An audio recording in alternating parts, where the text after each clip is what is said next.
मैं गाजियाबाद में रहती हूँ। मेरी उम्र लगभग 46 वर्ष है। मेरे पति राजीव कॉलेज में प्रोफेसर थे, लेकिन एक सड़क दुर्घटना में उनका निधन हो गया। उस हादसे ने मेरी जिंदगी बदल दी। मैं और मेरी बेटी, दो अकेली औरतें, इस दुनिया की कठोर सच्चाइयों का सामना करने के लिए रह गई। राजीव के जीते जी एक लड़का हमारे घर आया करता था। नाम था आदित्य। पढ़ाई में तेज, स्वभाव से शांत और बहुत मिलनसार। देखते देखते वो हमारे परिवार का ही हिस्सा बन गया था। मेरे पति हॉस्पिटल में थे, तब उसने जितनी सेवा की वो मैं कभी भूल नहीं सकती। राजीव के जाने के बाद घर और भी वीरान लगने लगा।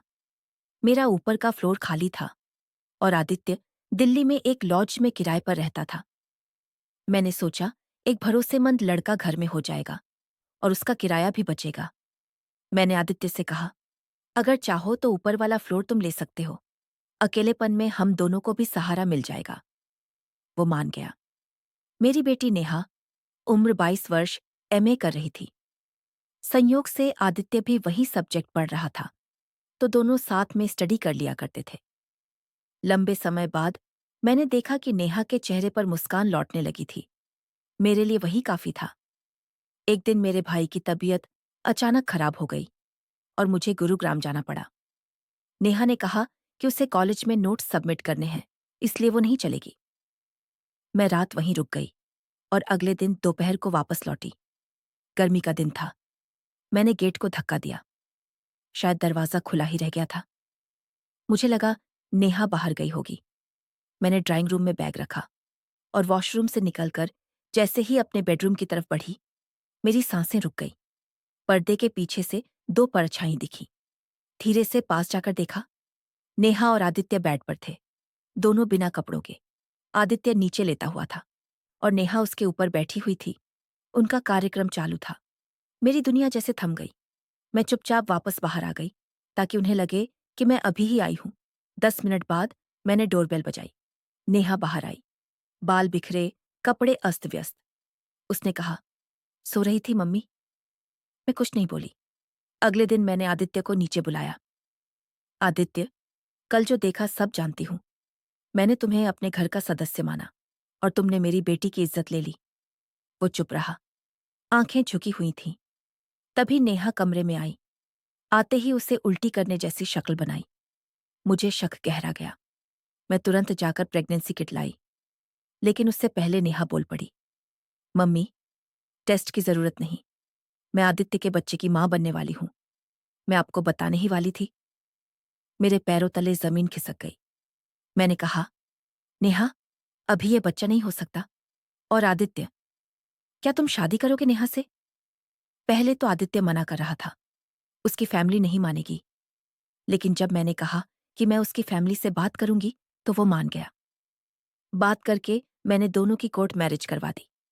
अब हम तीनों साथ रहने लगे। कोर्ट मैरिज के बाद कुछ ही दिनों में नेहा ऑफिस ट्रेनिंग के लिए दूसरे शहर चली गई। घर में रह गए मैं और आदित्य। अब वही लड़का जो पहले सिर्फ बेटी का पति था, अब पूरे घर की जिम्मेदारी उठाने वाला एकमात्र पुरुष बन चुका था। पर जाने क्यों मुझे आदित्य में कुछ दिनों से बदलाव दिख रहा था। वो मेरे ज्यादा करीब आने की कोशिश करता था, मेरी हेल्प करने के बहाने। मुझे ये लगने लगा था कि आदित्य की नजरें अब बदल गई हैं। कभी वह किचन में आकर मुझे देर तक देखता, कभी बात करते समय ध्यान से देखता, कभी सोते टाइम कुछ ढूंढने के बहाने बेडरूम में आ जाता। एक रात तो हद हो गई। एक रात मैं दवा लेकर सो रही थी। अचानक मैंने महसूस किया कि कोई मेरे बेड पर बैठा हुआ है। आंख खुली, सामने आदित्य था। मैं घबरा गई। मैंने पूछा, क्या हुआ आदित्य, यहां क्यों बैठे हो? वो बोला, नींद नहीं आ रही, कुछ डर सा लग रहा है।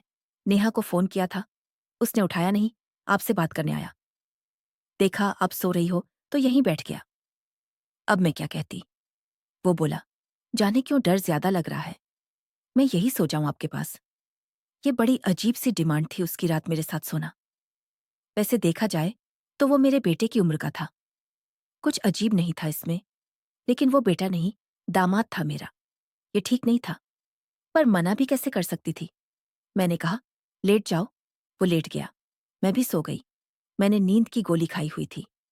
करीब 2 घंटे बाद मेरी नींद खुली तो देखा आदित्य मेरे से चिपका हुआ था। पीछे से उसका पूरा शरीर मेरे से टच हो रहा था। वो सख्त चीज भी टच हो रही थी।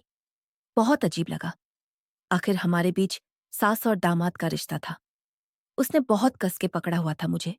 शायद वो मुझे नेहा समझ रहा था। मैंने हटाने की कोशिश नहीं की। सोचा थोड़ी देर में नींद खुलेगी तो खुद ही हट जाएगा। मैं फिर सो गई। थोड़ी देर बाद फिर नींद खुली तो वो मुझे गाल पर किस कर रहा था और अपनी कमर हिला रहा था। मुझे सख्त चीज अपने कूल्हों पर चुभती महसूस हो रही थी। मैंने देखा वो नींद में था। इतना तो समझ आ रहा था कि समझ तो पक्का वो मुझे नेहा ही रहा था। कई दिनों से अकेला था। शायद शरीर की कमी महसूस हो रही होगी उसे। मैंने भी सोचा नींद में है और है भी सब कुछ। अभी नियंत्रण में लेटे रहने देती हूँ। ऐसे ही थोड़ी देर में खुद ही करवट बदल लेगा। मैं फिर सो गई। सुबह का करीब 5 बजा था। जब मेरी आंख खुली मैंने महसूस किया मेरा गाउन ऊपर था। उसकी वो सख्त चीज मेरे अंदर थी और वो साइड से लेटा हुआ था मुझे कस के पकड़ के। लगा हुआ था अपना कार्यक्रम करने में। जब तक कुछ समझती या उसे हटाती तब तक उसका सब कुछ मेरे अंदर निकल चुका था। बहुत चिपचिपा सा एहसास हुआ मुझे। वो ऐसे ही लेटा रहा। गहरी डी नींद में लग रहा था। सब हो गया था पर मैंने सोचा ये अच्छा है। आदित्य गहरी नींद में था। सब कुछ नींद में ही हुआ। उसे कुछ पता नहीं क्या हुआ हमारे बीच। मैं उठकर वॉशरूम गई, साफ किया अपने को और सोचा आज के बाद कभी इसको अपने बेड पर साथ नहीं सोने दूंगी। सुबह हुई। मैं चाय बना रही थी। तभी आदित्य आया। उसने मुझे पीछे से पकड़ लिया और गर्दन पर किस किया। मैंने उसे धक्का मारकर अपने से अलग किया। बोला ये क्या बदतमीजी है। वो मुझे हैरानी से देखने लगा। बोला क्या हुआ, आप ऐसे क्यों कर रही हो। अब हमारे बीच बचा ही क्या है। सब तो हो चुका आपकी सहमति से। मैंने कहा मतलब तुम सो नहीं रहे थे वो गलत काम करते टाइम। बोला नहीं मेरी तो आदत है, मैं ऐसे ही करता हूं। मैं उसकी ये बात सुनकर अवाक थी। मैं तो सोच रही थी जो हुआ सो हुआ। सब नींद में हुआ। किसी को पता भी नहीं चला। आगे से ऐसा नहीं होने दूंगी। पर वो तो करता ही ऐसे है। उफ, ये क्या हो गया। मैंने उसे अपने साथ सोने ही क्यों दिया। अब क्या करूं। मैं उसे घूरे जा रही थी। आदित्य बोला मैं तो शुरू से ही आपको पसंद करता था। नेहा से शादी भी इसलिए की थी कि आप भी हमारे साथ ही रहोगी। आपकी भी जरूरतें पूरी करता रहूंगा।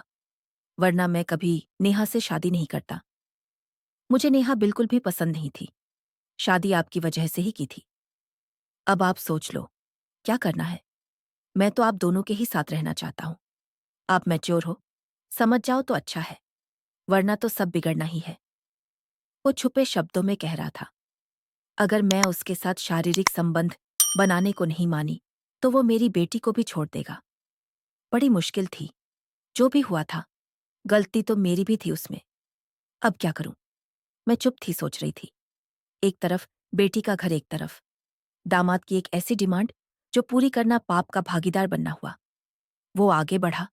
उसने जलती हुई गैस बंद की। मुझसे बोला अब इतना सोचने जैसा कुछ नहीं है। आखिर आपका ही हूं। ये घर हम तीनों का है। हमें ही इसे बनाना होगा। ये कहकर उसने मुझे गोद में उठाया और बेडरूम में ले जाकर बेड पर लिटा दिया। अपने कपड़े निकालकर मेरे पास आ गया। अब वो मेरे सामने मेरा कार्यक्रम करना चाहता था, मेरे जागते हुए, और मैं उसे मना भी नहीं कर सकती थी। वो शुरू ही गया। उसने लगभग 30 मिनट तक अपनी मनमानी की, फिर शांत होकर लेट गया। मैं उठकर जाने लगी तो फिर उसने मुझे बेड पर खींच लिया और फिर शुरू हो गया। अब तो ये डेली का रूटीन बन गया था। जब नेहा नहीं होती तो वो मेरे साथ होता, नेहा होती तो उसके साथ। आखिर घर बचाने के लिए मुझे भी समझौता करना पड़ा। मुझे पता है मैं अपनी बेटी के साथ धोखा कर रही हूं। बहुत गलत है, पर इसके अलावा कोई रास्ता भी नहीं है।